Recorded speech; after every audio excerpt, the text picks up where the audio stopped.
শুধু কৃষ্ণ ভগবানকে সিজদা করা যায়, তার মূর্তি জায়েজ। কোথায় লেখা আছে যে কৃষ্ণ ভগবানের মূর্তি জায়েজ? দেখুন স্যার, আমার মতে তিনি আমাদের খোদা। ওয়ালাম ইয়াকুল লাহু কুফুয়ান আহাদ। নারায়ে তাকবীর। ভাই যখন অমুসলিম ভাইরা প্রশ্ন করেন তাদের ভয় পাওয়ানো উচিত নয়। আপনি ভয় পাবেন না ভাই সাহেব। আমার নাম রাউল রাম। আমি আপনার কাছে একটি প্রশ্ন করতে চাই যে আমাদের ধর্ম ভুল নয়, ভুলগুলো আমরাই করি। জিনা করা আমাদের ধর্মে হারাম, মদ পান হারাম, জিনা হারাম, মানে যত ভুল কাজ আছে সবই ভুল, তাতেও লেখা আছে। আর এটা ইসলামেও আছে। এই দুটোর মধ্যে কমন তো ভালো কথা, দুই দিকেই আছে, কিন্তু এই কারণে আমাদের দোজখে ফেলে দেওয়া হবে যে আমরা শুধু কালিমা পড়ি না। অন্যদিকে আমাদের মধ্যেও সেই একই জিনিস আছে, শুধু ইবাদতের নিয়ম আলাদা। বাকি বাস, প্রশ্ন এতটুকুই। ভাই সাহেব, আপনার নাম কি? রাউল রাম। রাউল রাম একটি ভালো প্রশ্ন করেছেন। তিনি বলেছেন যে তাদের ধর্মগ্রন্থেও জিনা হারাম, যা সম্পূর্ণ সঠিক।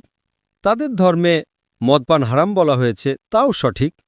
আপনি যদি আমার বয়ান শুনে থাকেন, হিন্দু ধর্ম ও ইসলামের সাদৃশ্য, আপনি কি সেই বয়ান শুনেছেন? জি জি। আচ্ছা, সেই বয়ানে বলা হয়েছে যে হিন্দু ধর্মে দুই ধরনের ধর্মগ্রন্থ আছে। এক শ্রুতি আর এক স্মৃতি।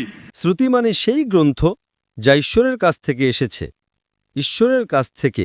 স্মৃতি হল সেই গ্রন্থ যা মানুষ লিখেছে। শ্রুতিতে আসে বেদ এবং উপনিষদ, স্মৃতিতে আসে মহাভারত, রামায়ণ, ভগবদ্গীতা, মনুস্মৃতি ইত্যাদি। আপনি যদি পড়েন ছান্দোগ্যোপনিষদে, যা শ্রুতিতে, ছান্দোগ্যোপনিষদ অধ্যায় 6 অনুচ্ছেদ 2 শ্লোক 1, নাকাসিয়া কাসিজা। ঈশ্বর একজনই, দ্বিতীয় কেউ নেই। একদম ঈশ্বর একজনই, দ্বিতীয় কেউ নেই। একদম। আপনার ধর্মগ্রন্থে লেখা আছে শ্বেতাশ্বতর উপনিষদে অধ্যায় 4, শ্লোক নম্বর 9, নাকাসিয়া কাসিজ জনিতা না পদিপা। নাকাসিয়া কাসিজ জনিতা না চদিপা। যার অর্থ হল সেই ঈশ্বরের কোনো পিতামাতা নেই, না মা, না বাবা, না সন্তান। ঠিক আছে। লেখা আছে শ্বেতাশ্বতর উপনিষদে অধ্যায় 4 শ্লোক 19, না তস্র প্রতিমা অস্তি। প্রতিমার শাব্দিক অর্থ হল ছবি, পিকচার, ফটো। মূর্তি, প্রতিমা, চিত্রকলা। না তস্র প্রতিমা অস্তি। সে ঈশ্বরের কোনো ছবি নেই, কোনো চিত্রকলা নেই, কোনো ছবি নেই, কোনো মূর্তি নেই, কোনো মূর্তি নেই, কোনো ভাস্কর্য নেই। এটি লেখা আছে যজুর্বেদের 32 অধ্যায় 3 নম্বর শ্লোকেও। না তস্র প্রতিমা অস্তি। তো আপনি যদি ঈশ্বরকে মানেন এবং ঈশ্বরের মূর্তি বানান, তাহলে তা ভুল। আপনার ধর্মগ্রন্থ অনুযায়ী কোরআনকে দূরে রাখুন, হাদিসকে দূরে রাখুন। আপনি কি মূর্তি পূজায় বিশ্বাস করেন ভাই সাহেব?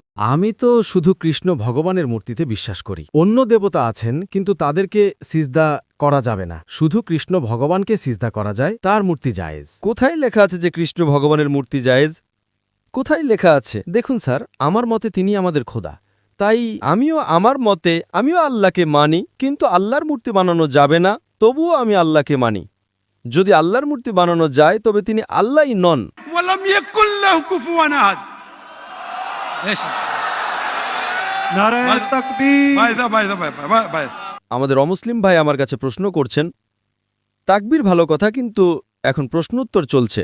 তো আমার অনুরোধ যে যখন অমুসলিম ভাইরা প্রশ্ন করেন, তাদের ভয় পাওয়ানো উচিত নয়।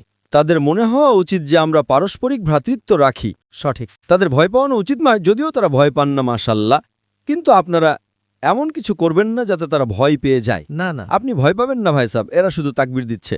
না না। তো আমাদের মতে যার মূর্তি বানানো যায় সে আল্লাহই নন, আর এটা বেদেও লেখা আছে। আপনি কি ইসকনে বিশ্বাস করেন? স্যার, সেটা কল্পনা। সেটাও আমরা জানি যে তাতে খোদা নেই, ওটা একটা কল্পনা। হ্যাঁ, আমাদের ধর্মে খোদার কল্পনা করে মূর্তি বানানো ভুল, এটাই আমি বলছি। আপনি আপনার ধর্মগ্রন্থের উপর আমল করছেন না। যদি আপনি আপনার ধর্মগ্রন্থের সঠিক আমল করেন, তাহলে আপনিও জান্নাতে যাবেন। সত্য কথা, একদম করতে পারি না। আমরা আমাদের ধর্মকে ফলো করি। শুনুন, আমার ফর্মুলা খুব সহজ। ঠিক আছে। कुरान मजीद में लिखा है सूरह इमरान में सूरह नंबर 3 आयत नंबर 64 में, तालौ इला कलिमतिन सवाइम बैना बैनकुम। এসো সেই কথার দিকে যা আমাদের ও তোমাদের মধ্যে একই। ঠিক আছে, আমরা আজ মানি যে আমাদের ও তোমাদের মধ্যে এক, কমপক্ষে তার ওপর তো আমল করি। আমার ফর্মুলা ইউনিভার্সাল, পুরো ভ্রাতৃত্ব। আমি বলি বাইবেল নিয়ে আসুন, বেদ নিয়ে আসুন, কোরআন নিয়ে আসুন। বেদ অনেক বড়, বাইবেল কোরআনের চেয়ে 3 গুণ বড়। আমরা আজ ওয়াদা করি যে যা এক, কমপক্ষে তার উপর তো আমল করি। যা এক নয় তা পাশে রাখি, কাল আলোচনা করব। যা এক তার উপর তো আমল করি। বাইবেলে লেখা আছে, বেদে লেখা আছে, খোদা এক, খোদার কোনো ছবি নেই। আপনি যদি খোদার ছবি বানান তাহলে আপনি বেদের বিরুদ্ধে যাচ্ছেন। শুধু কৃষ্ণের বানালেও ভুল স্যার, ওটা ভগবদ্গীতায় লেখা আছে। তাই ভগবদ্গীতা স্মৃতি। ভগবদ্গীতা মহাভারতের একটি অংশ, ঠিক না? ঠিক। ভগবদ্গীতা মহাভারতের একটি অংশ, ঠিক। মহাভারত একটি স্মৃতি। স্মৃতি শ্রুতির বিরুদ্ধে যেতে পারে না। যদি স্মৃতি ও শ্রুতির মধ্যে সংঘর্ষ হয় তবে আমরা শ্রুতিকে মানব, স্মৃতিকে নয়। বেদ এবং উপনিষদ সবচেয়ে উপরে, সঠিক। আপনারা একজন পিএইচডি শিক্ষক আছেন, তিনি কিছু বলেন, এবং একজন ব্যাচেলার।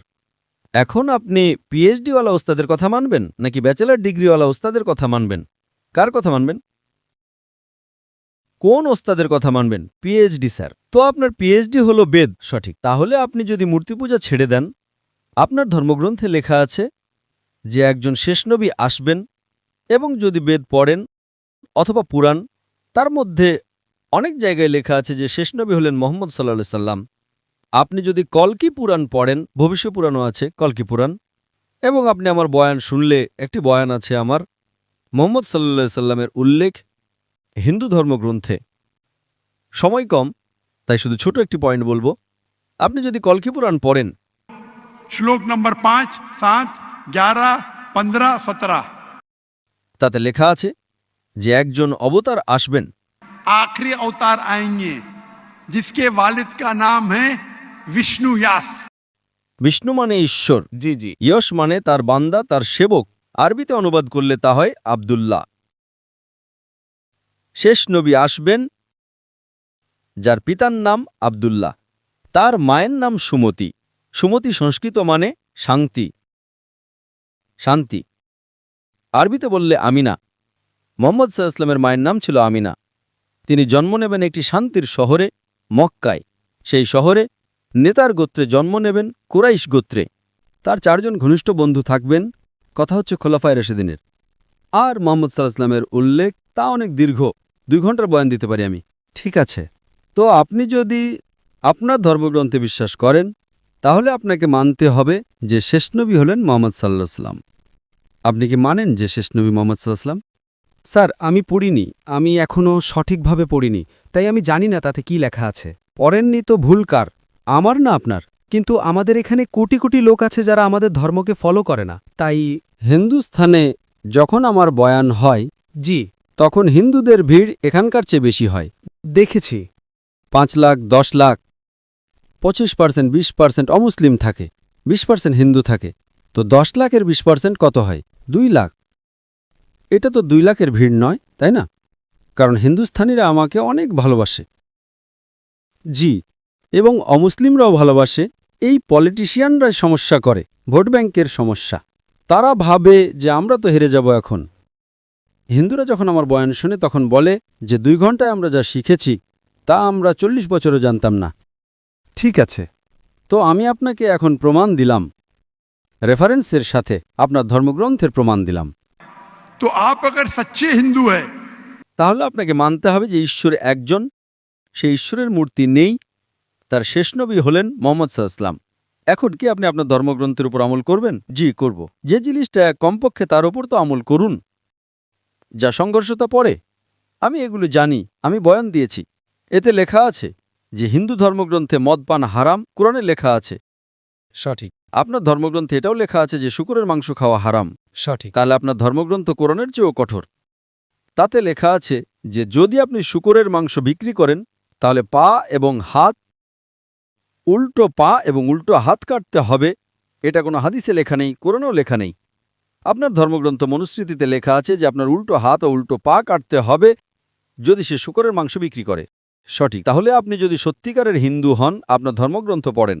আপনার ধর্মগ্রন্থে লেখা আছে যে শেষ নবী আসবেন এবং শেষ বার্তা দেবেন। শেষ নবী হলেন মুহাম্মদ সাল্লাল্লাহু আলাইহি ওয়াসাল্লাম এবং শেষ বার্তা হল কোরআন।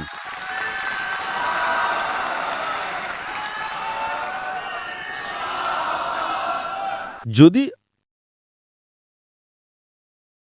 আপনি যদি সত্যিকারের হিন্দু হন তাহলে আপনাকে কোরআন এবং মোহাম্মদ সাল্লাল্লাহু আলাইহি ওয়াসাল্লামের কথা মানতে হবে। আপনি দেখেছেন হিন্দুস্তানে হাজার লোক এর মধ্যে मैं हिंदू इस्लाम कबूल किए। আল্লাহ হেদায়েত দিয়েছেন আমার কারণে নয়, আল্লাহ তাদের হেদায়েত দিয়েছেন। আমার বয়ানের পর অনেক লোক দর্শকের মধ্যে বা বাড়িতে আল্লাহ তাদের হেদায়েত দিচ্ছেন। আমি আপনাকে জিজ্ঞাসা করতে চাই, আপনি কি মানেন আল্লাহর শেষ নবী মোহাম্মদ সাল্লাল্লাহু আলাইহি ওয়াসাল্লাম? স্যার, আমি এখনো দেখব, গিয়ে পড়তে হবে গ্রন্থ, যদি তাতে থাকে তাহলে ঠিক আছে। তাহলে আমার আপনার কাছে অনুরোধ, আপনি আমার ভিডিও দেখুন হিন্দু ধর্ম ও ইসলামের সাদৃশ্য। আচ্ছা, আর সেটা দেখার পর যদি কোনো প্রশ্ন থাকে তাহলে আমার কাছে এসে জিজ্ঞাসা করুন। যদি আপনার বিশ্বাস আসে যে এটা সত্য, তাহলে আমি আপনাকে দাওয়াত দিচ্ছি যে সত্যের বার্তা গ্রহণ করেন। জি, এবং ইনশাল্লাহ তা আপনার মুক্তির পথ হবে ইনশাল্লাহ। ধন্যবাদ স্যার।